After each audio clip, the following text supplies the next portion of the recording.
Some enter caves chasing beauty, others adventure.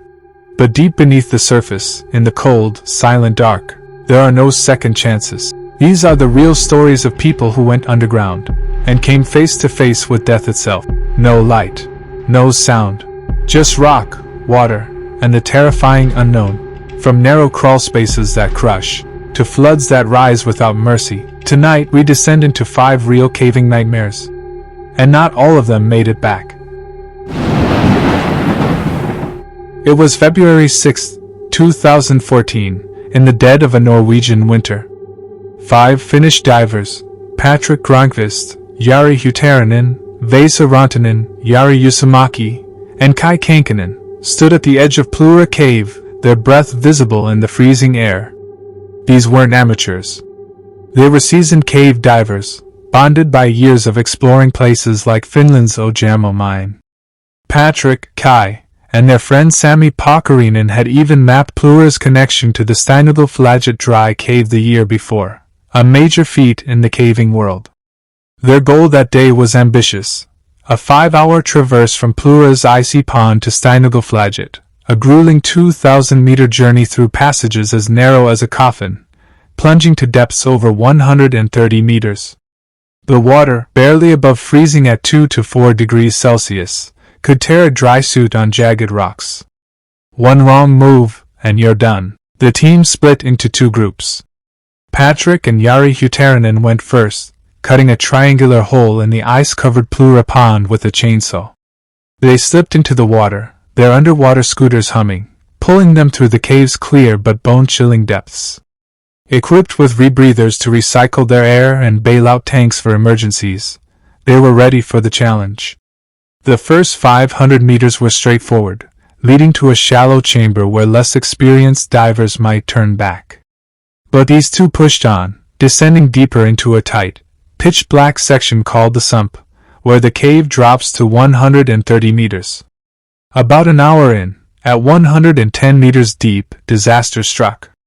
Jari Hutarinen's scooter leash snagged on a rock. He tugged, trying to free himself, but the cord held tight. Panic crept in.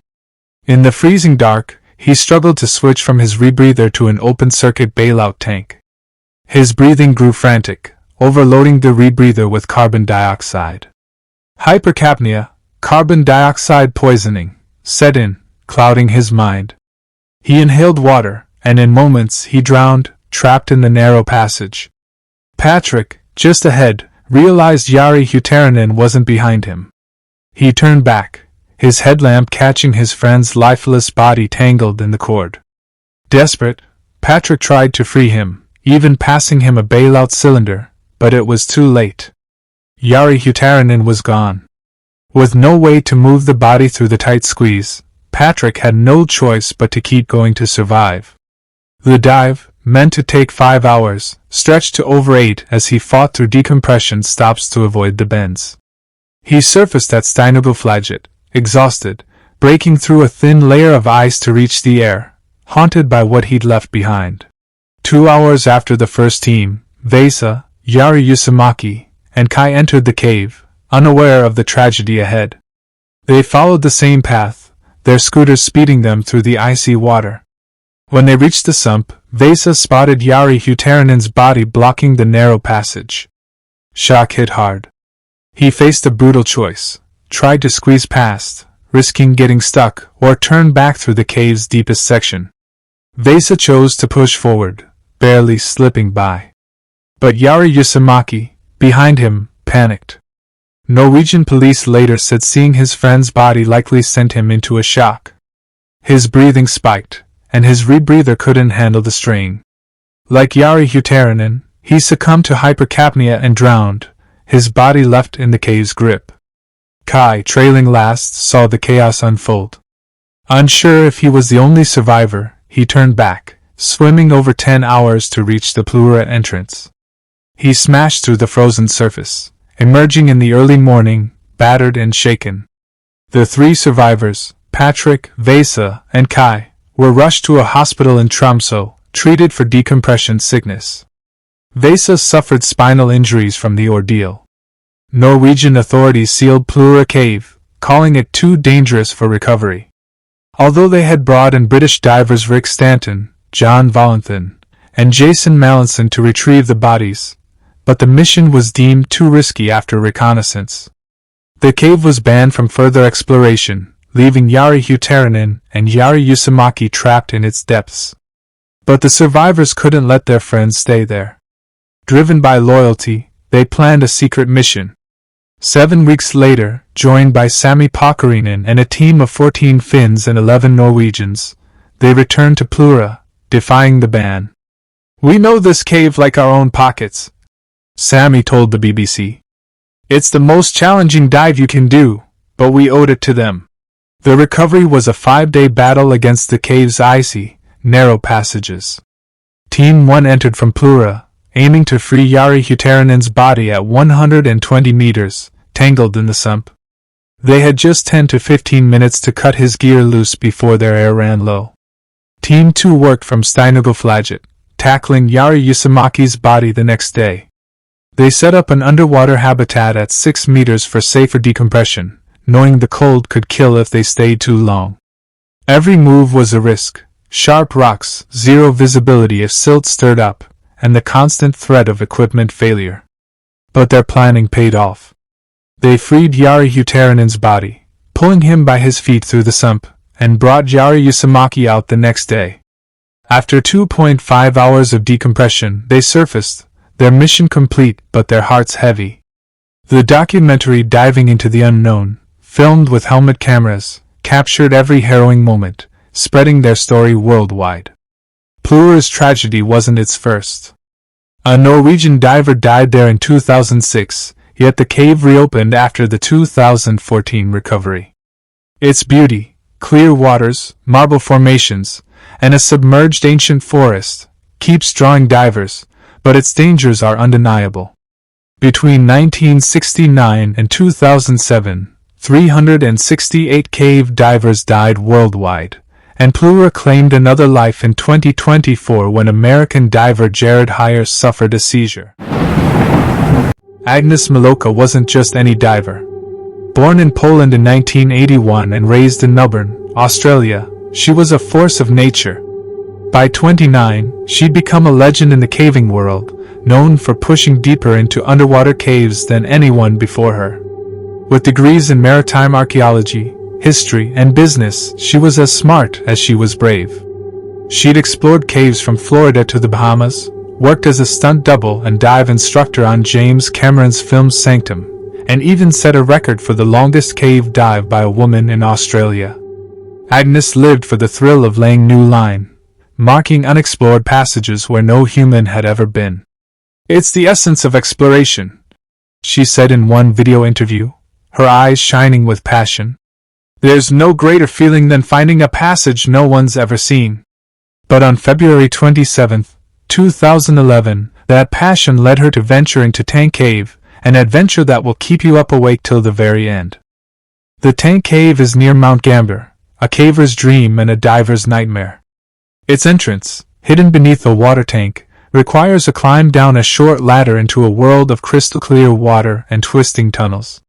Controlled by the Cave Divers Association of Australia, it's reserved for only the most skilled, with passages so tight they scrape your tanks, and so complex they can disorient even the best.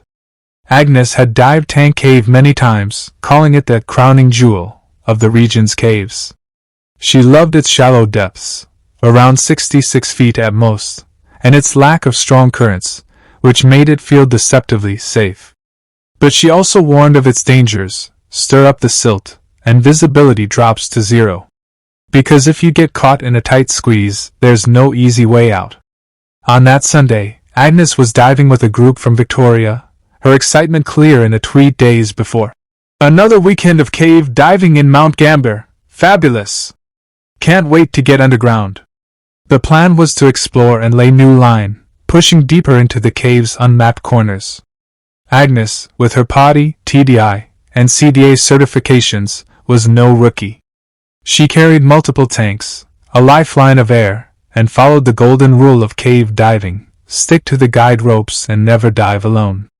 But something went wrong. During the dive, Agnes separated from her buddy, Andy Higgins, a fellow caver and friend. Why she left him isn't clear. Some say she spotted a new passage and couldn't resist exploring it solo, a risky move the Cave Divers Association frowned upon.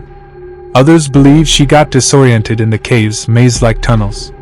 Whatever the reason, Agnes ventured into a narrow, uncharted section about 1,800 feet from the entrance, a tight crevasse where the walls closed in like a trap.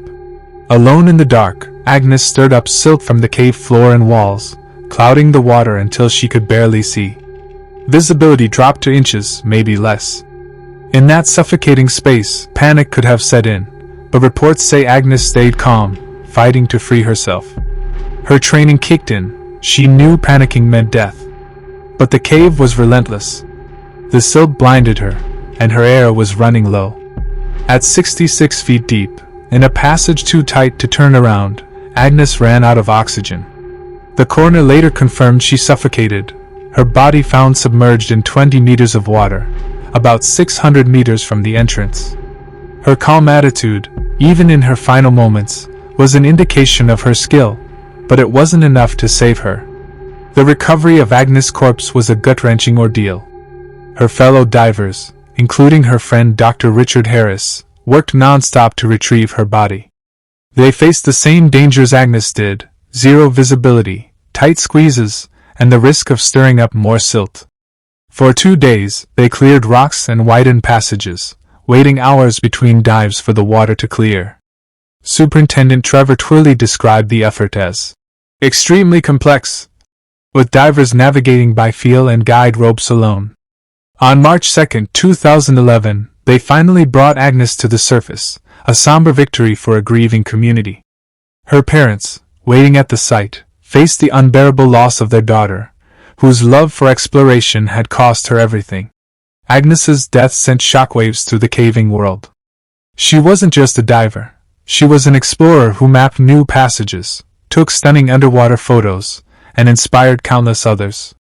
Her work on Sanctum, a film about a cave diving disaster, added a haunting irony, dedicated to her friend Wes Skiles, who had died while diving the year before. It mirrored her own fate. Tank Cave, with its beauty and danger, became a symbol of her legacy and a warning. The Cave Divers Association tightened rules, stressing the need for buddies, marked lines, and strict air management. Agnes herself had written about the risks, saying, "Everything that could possibly go wrong for me has. You can panic and die, give up and die, or control your thoughts and give yourself the best chance of coming out alive." She chose to fight, but the cave won. Agnes's legacy lives on. Passages she explored, like Agie's Dreamtime Passage in Alwiljan Cave and Milowka Canal in Elk River Cave, bear her name. The Agnes Milowka Memorial Environmental Science Award supports young explorers, and her photos and writings still inspire. But her death also sparked debate. Some cavers defend solo diving, saying it's part of the thrill. Others, like Steve Trewavas of the Cave Divers Association, point out she broke key safety rules. Andy Higgins, her dive buddy that day, faced scrutiny but stood by her passion, calling her an exceptional diver, driven to explore. A coroner's inquiry examined her equipment, but the truth was clear. Tank Cave's complexity and her choice to go solo were a deadly combination. The cave itself remains a magnet for divers, its clear waters and vast tunnels a siren's call. But Agnes's story is a warning carved in its walls, and Tank Cave has claimed others since, including a Melbourne man in 2011. Every dive is a gamble with nature's most unforgiving terrain. You need backup tanks, perfect training, and a cool head. Agnes had all that, yet the cave still took her. Her final dive, laying new line in a virgin passage, was her dream come true, and her undoing. This story sticks with you because it's more than a tragedy. It's about chasing what sets your soul on fire, even when it burns you. Agnes lived for the rush of discovery, knowing the risks but diving anyway. Her story is a haunting mix of courage and consequence, a reminder that the underground doesn't care how skilled you are. It's why horror fans can't look away and why cavers double-check their gear before every descent. What compels someone to plunge into the pitch black, water-filled tunnels of a cave, where a single misstep could mean eternal entrapment. Deep in Florida's Wachee Springs lies a submerged labyrinth of limestone passages, where crystal-clear waters conceal a deadly trap. These underwater caves, sculpted over millennia, beckon divers with their ethereal beauty but punish the smallest errors with unforgiving cruelty. This is the story of Marson Ashley Kay, a skilled diver whose passion for the underwater frontier led him to a fate that haunts the caving community to this day. A man of two worlds, Marson Ashley Kay was no ordinary diver. By day, he was an IT specialist at Life South Community Blood Center in Gainesville, Florida, where he spent 6 years troubleshooting complex systems with precision. But beneath the surface, Marson was a master of the underwater frontier. A dedicated cave diver, he held advanced certifications from the National Speleological Society Cave Diving Section and was proficient with sophisticated equipment like closed-circuit rebreathers and side-mount rigs, which allowed him to carry multiple tanks for extended explorations. His passion led him to Wachee Springs, a natural marvel along Highway 19, known to Seminole Indians as Little Spring, or Winding River. A popular tourist attraction famous for its mermaid shows, Wachee hides one of America's deepest and most treacherous cave systems, with passages plunging to 407 feet and over 6,700 feet of explored tunnels. On March 31, 2012, Marson prepared for a dive with a small team, likely members of the CAST underwater research team, which had been mapping Wachee's labyrinth that year. He checked his primary and backup oxygen tanks, calibrated his dive computer for depth and decompression, inspected his high-intensity dive light, and ensured his dry suit was sealed against the 72 degrees Fahrenheit water. His team reviewed the cave's mapped routes, relying on a half-inch braided guideline rope as their lifeline through the dark, winding passages. Marson's experience fueled his confidence, but he couldn't foresee the deadly trap that awaited. In 2012, conditions were deceptively calm, with clear waters and stable surroundings, but the cave's dangers remained ever-present. Cave diving is among the deadliest sports, with a mortality rate of approximately 1 in 10,000 dives, significantly higher than skydiving, 1 in 100,000 jumps, or mountaineering, per data from the Divers Alert Network. Marson, well-versed in these risks, clipped onto the guideline and tested his regulator before descending into the spring's deceptively clear waters. The team followed the half-inch braided rope to a depth of 175 feet, where the cave opened into a vast, breathtaking cavern filled with tight rock formations and powerful currents.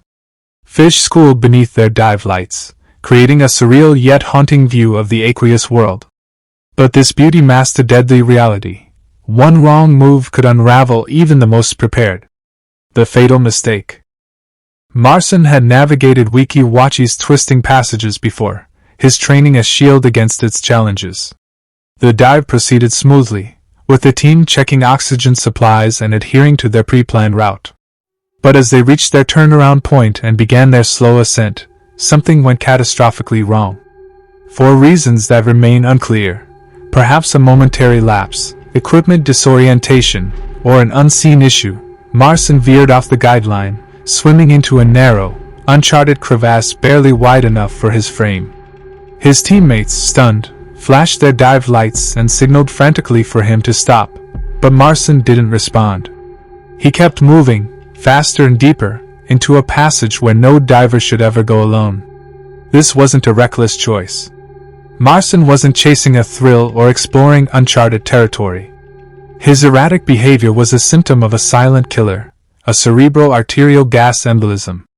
This deadly condition occurs when nitrogen gas, dissolved in the blood under high pressure, forms bubbles during a rapid pressure drop, such as an uncontrolled ascent.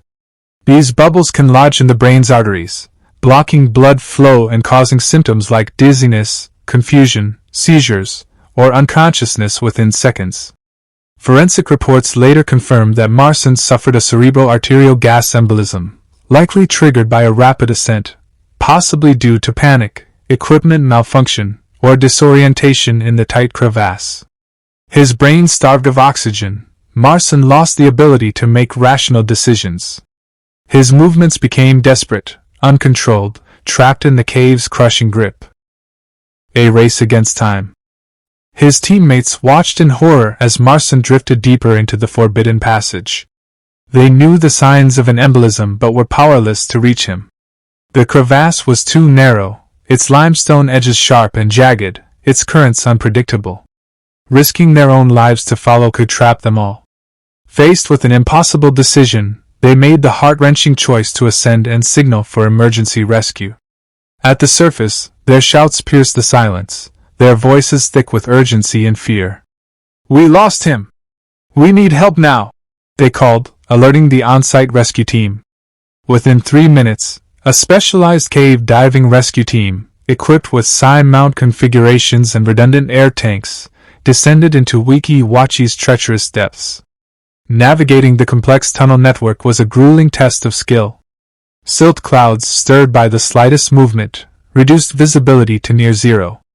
The divers followed Marson's route through narrow passages, battling currents that had claimed others before him. Using wired intercoms and hand signals, they coordinated in the dim, debris-filled waters, their high-intensity lights barely cutting through the haze. The heartbreaking discovery. After a tense search, the rescuers found Marson, motionless in a small, airless pocket of the crevasse. His mask was pushed onto his forehead, a chilling sign he had tried to remove it in his final moments, likely in a state of confusion or panic. His regulator, his only source of breathable air, hung uselessly from his mouth. His body was still. The team checked his equipment, and what they found deepened the tragedy. His air tanks were not empty. Marson hadn't run out of oxygen. The embolism had cut off blood flow to his brain and lungs, rendering survival impossible. Even with air to breathe, his body had shut down. Extracting Marson was a meticulous and somber task. The divers used specialized harnesses and rope systems to carefully maneuver his body through the tight passage, chiseling away small sections of limestone to avoid collapse. Maintaining neutral buoyancy was critical to prevent stirring more silt, which could clog regulators or blind the team for hours. After hours of grueling effort, they brought Marson's body to the surface, transferring it to authorities in a waterproof body bag. The team emerged physically and emotionally drained, their faces etched with solemnity. Marson's recovery became another grim chapter in Wachee's history, shared in hushed tones across diving forums and campfire gatherings. A family's grief. On the surface, Marson's family waited, clinging to hope. His mother, hands clasped tightly, stared at the dive site entrance, willing her son to emerge. His father stood rigid, jaw clenched, refusing to accept anything but a rescue. But when the rescuers surfaced, their pale faces and slow movements told a different story. Marson wasn't with them. Before words were spoken, his mother's knees buckled, a raw, guttural cry tearing from her lips as she collapsed. His father stumbled back, gripping a chair for support, his hands trembling. A diver removed his mask, unable to meet their eyes. That silent gesture was all the confirmation they needed. Marson was gone. The legacy of a tragedy. Marson's death sent shockwaves through the caving community. How could someone so skilled, so meticulous, fall to Wachee? The answer lies in cave diving's merciless nature. One wrong turn can unravel even the most prepared. The cave is a silent predator, indifferent to passion or expertise, waiting for a single misstep. In response, the community strengthened safety protocols. Divers now emphasize strict adherence to decompression stops to prevent nitrogen buildup, diving with a dedicated buddy for constant monitoring, and using dive computers with audible alarms to enforce safe ascent rates of no more than 30 feet per minute. Regular training in emergency procedures, like sharing air or navigating in zero visibility, became non-negotiable. As experienced caver Patrick, who has faced Wachee's dangers, put it, "Plan your dive your plan. Check tanks twice, map every route, and never dive alone." Marson's tragedy became a rallying cry. Respect the cave, or it will claim you. Wachee remains a paradox. Its turquoise waters a siren's call, its dangers a warning carved in stone. According to the Florida Springs Institute, The spring's flow of 117 million gallons per day creates currents that can pin divers against walls, while its silted floors amplify the risk of disorientation.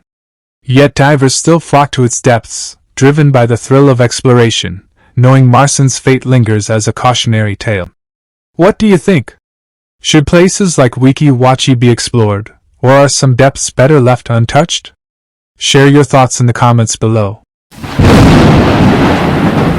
John Edward Jones, a 26-year-old medical student, husband, and father, was no stranger to caving. Growing up in Utah, he'd explored its caves with his father and brother Josh, relishing the thrill of slipping through nature's hidden traps.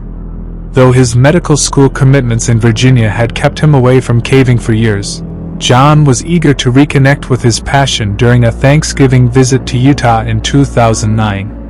He planned a trip to Nutty Putty Cave, known as a beginner-friendly hydrothermal cave despite its tight passages, with his brother Josh and 9 friends. On November 24th, the group arrived around 8 p.m., equipped with standard caving gear, helmets, headlamps, and sturdy clothing. John's familiarity with the cave from his youth gave him confidence, but he didn't account for its unmapped sections or his larger adult frame of 6 feet tall and 200 pounds. They aimed to explore the Big Slide and the infamous Birth Canal, a challenging but navigable passage. No formal guide was present, and the group relied on their collective experience, unaware of the deadly mistake awaiting them. What started as a fun Thanksgiving adventure became a desperate fight for survival. For an hour, John, Josh, and 2 friends navigated the Big Slide, a steep, 45-degree chamber that tested their nerve but fueled their excitement. Craving more, they set their sights on the Birth Canal, a passage so tight you have to exhale to fit, slithering on your belly like a trapped animal.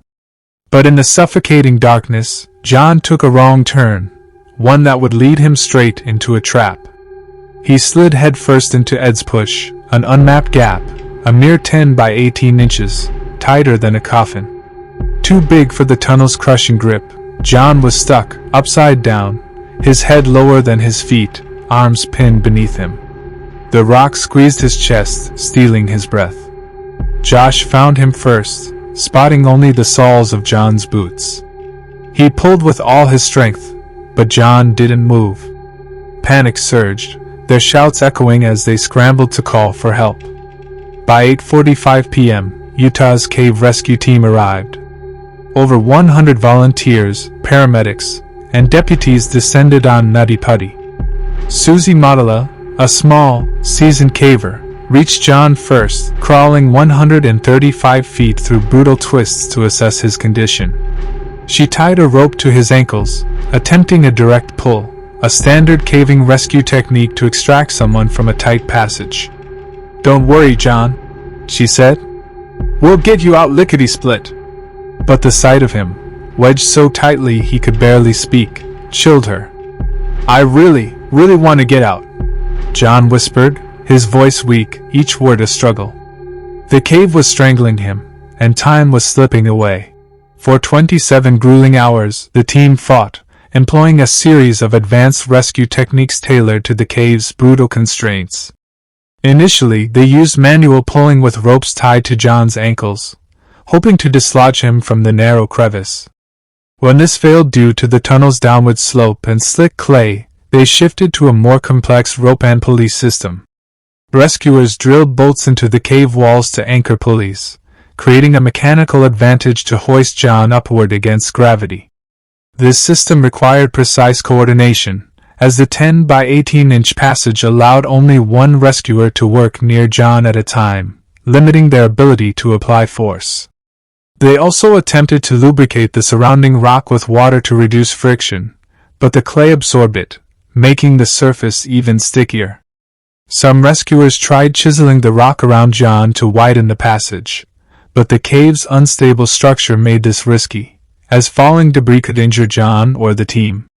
A two-way radio was set up to let John communicate with his wife, Emily, waiting outside, pregnant and praying. "I'm trying so hard," he told her, his voice breaking with effort.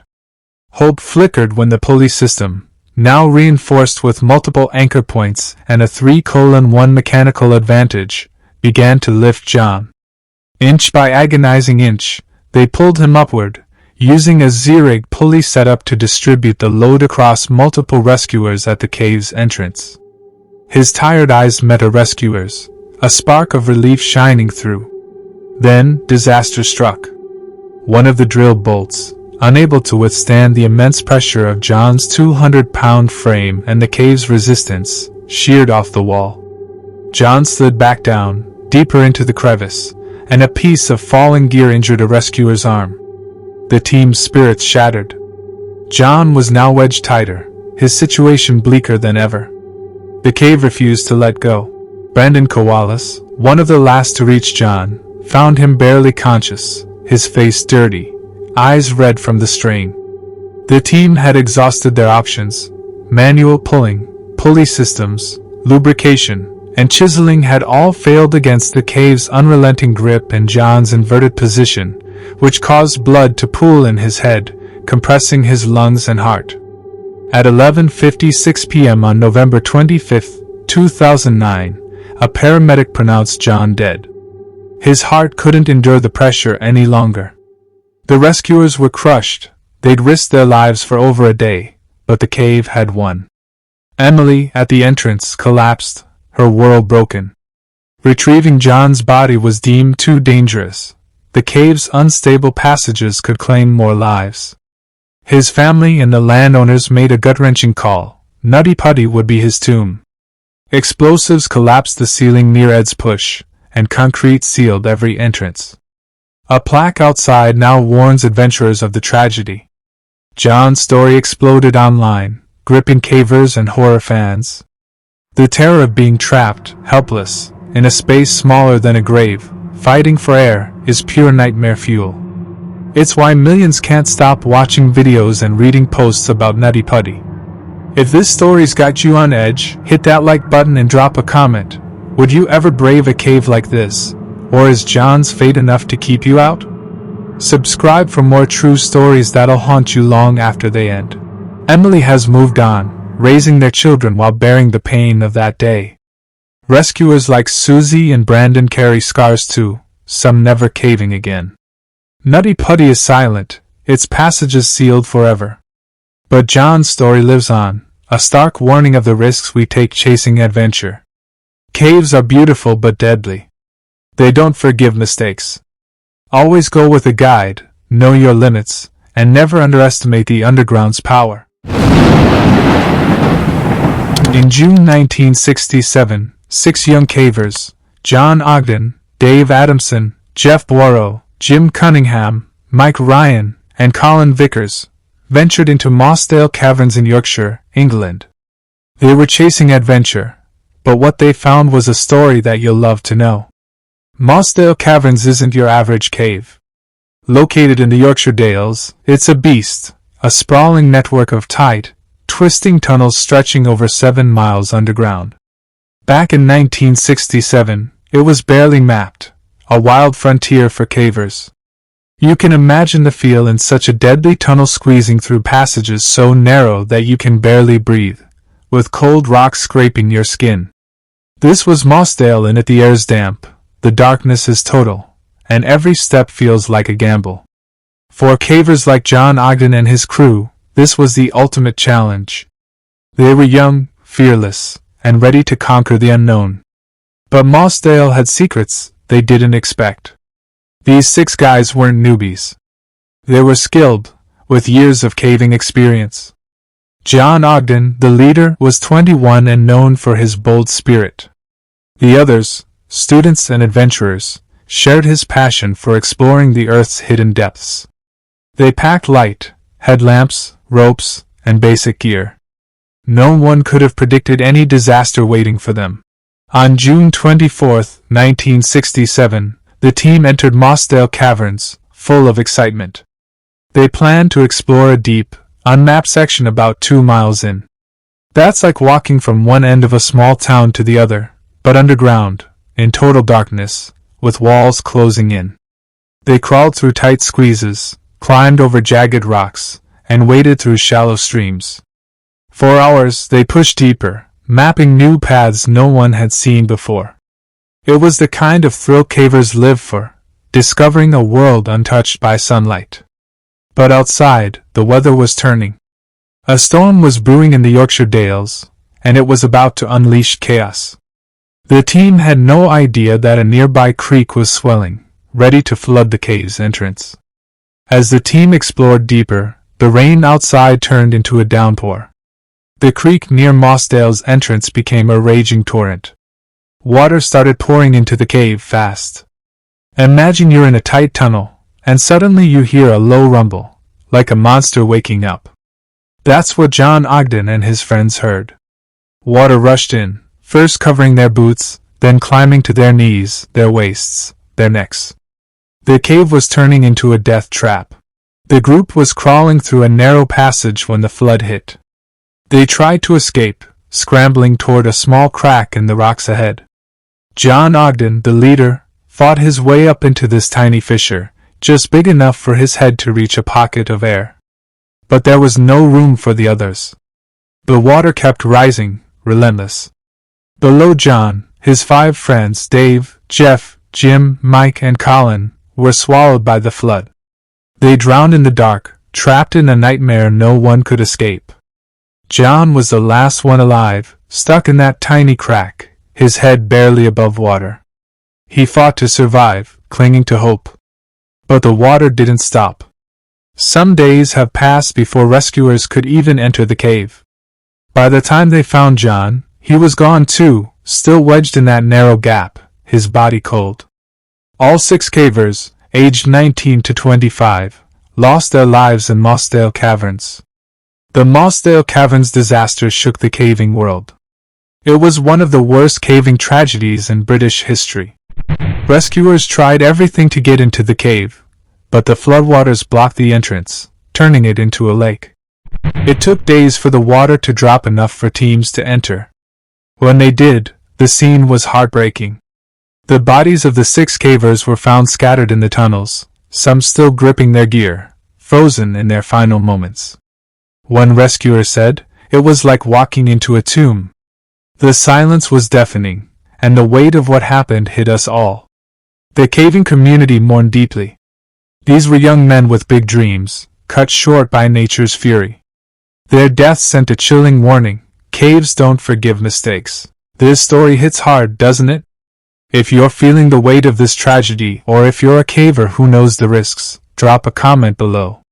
Share your thoughts. What would you have done in that moment? And if you want more stories like this, hit that like button and subscribe to Haunts Chronicles for weekly dives into the darkest corners of the earth. Let's keep this community growing. Some rising question was, why was Mossdale so deadly?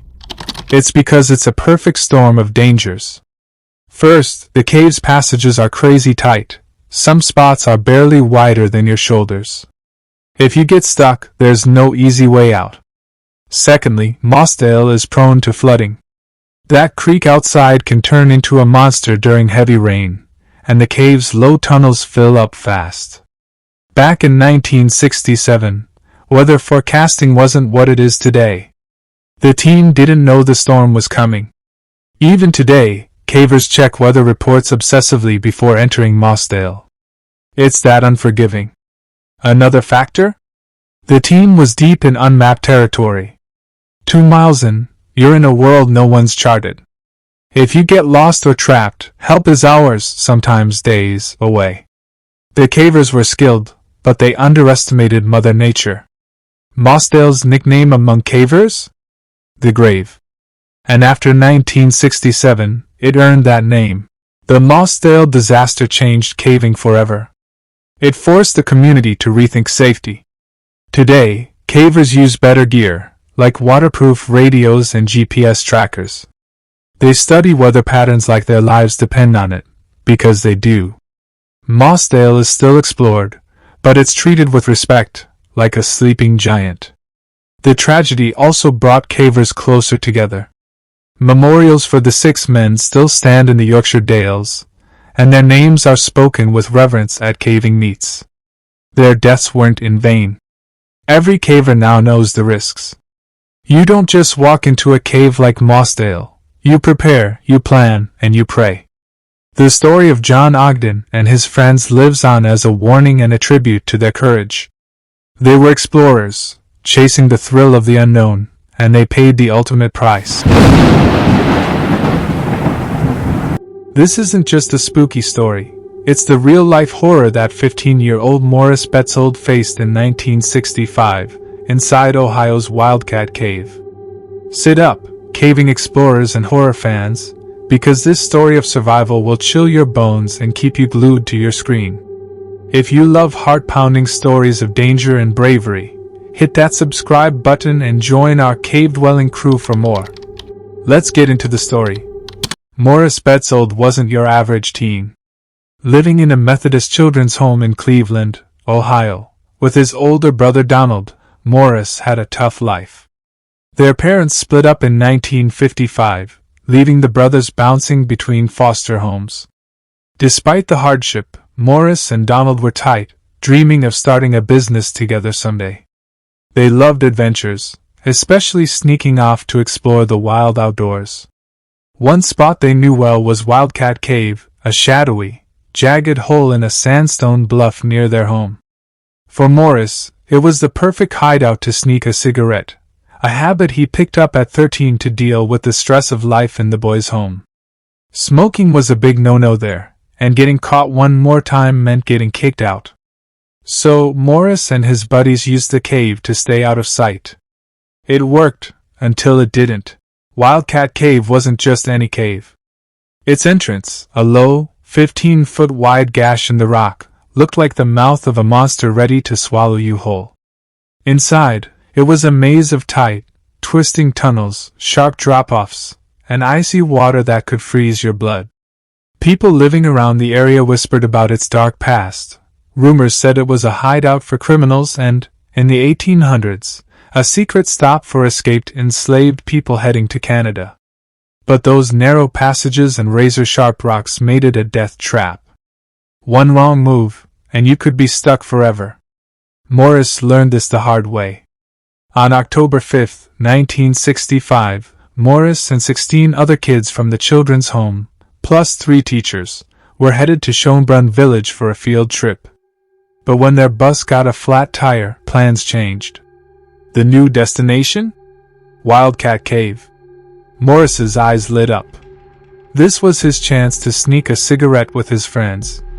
As they parked near the cave, the group buzzed with excitement. Their teacher, William Powell, noticed the boys acting strange but couldn't figure out why. If you're already hooked on this creepy tale, smash that like button. It helps us keep bringing you stories like this. Morris led his pals up the rocky cliffs to the cave's entrance. It gaped like a dark, toothy grin, daring them to step inside. Morris and 2 friends ducked low and crawled into the cold, damp tunnel. The deeper they went, the tighter it got. The air smelled of wet earth and decay, and the walls seemed to close in. Morris's friends, smaller than him, slipped through the narrow passages like ghosts. But Morris, at 5 feet 7 inches and 110 pounds, struggled. Sharp rocks scraped his arms and legs, leaving bloody cuts. He yelled for his friends, but their voices faded into the darkness. Suddenly, he was alone, lost in a freezing, black void. His heart pounded. Desperate to escape, Morris pushed forward, squeezing through a tight crack between 2 massive boulders. The rocks were slimy, the air icy. He wiggled headfirst, nearly upside down, blood rushing to his head. Then, disaster struck. One boulder shifted, pinning him in a crack barely 10 inches wide, smaller than a laundry chute. His body was stuck at a 45-degree angle, unable to move. He screamed, but the sound died in the stone. Only his feet stuck out, dangling uselessly. Morris was trapped, alone, and terrified. 30 minutes passed. Morris's mind raced with regret. Why had he come back to this cursed cave? He prayed his friends would find him, but the tight tunnels made rescue seem impossible. His head throbbed as blood pooled from hanging upside down. Tears streamed down his face as he thought of Donald, his brother, and the life they'd never share.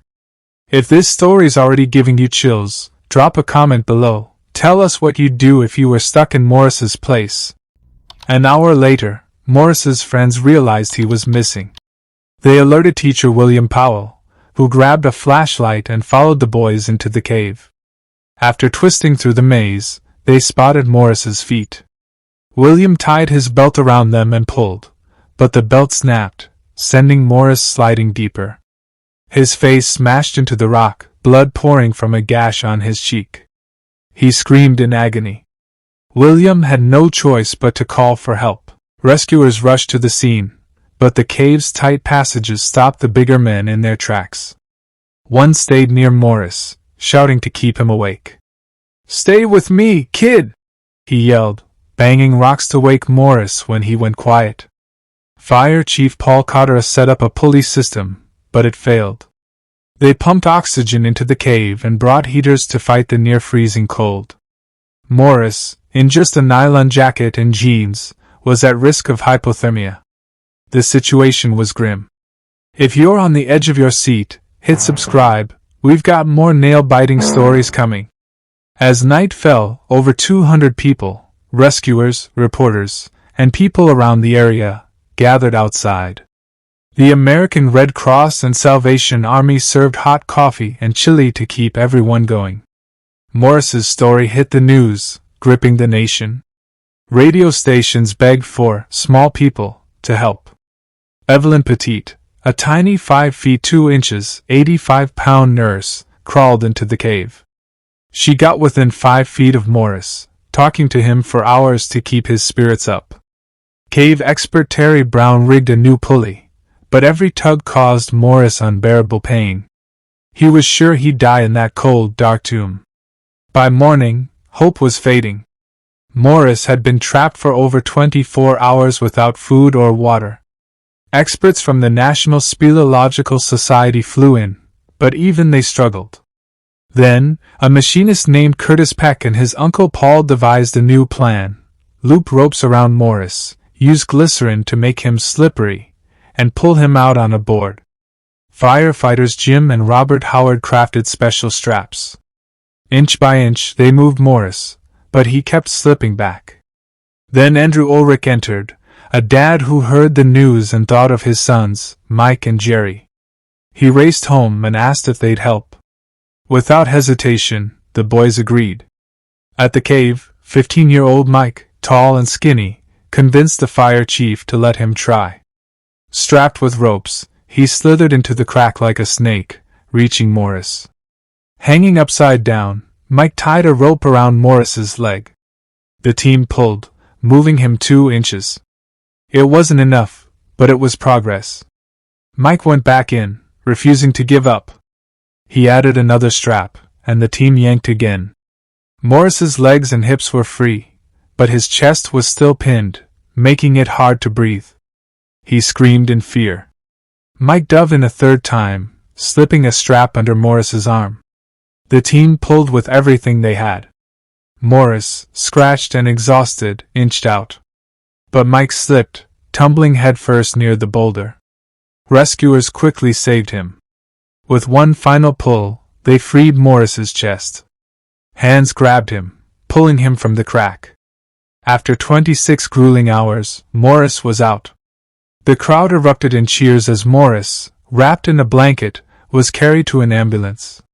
Mike Ulrich, the brave teen who risked his life, later received the Carnegie Hero Fund's Bronze Medal of Honor.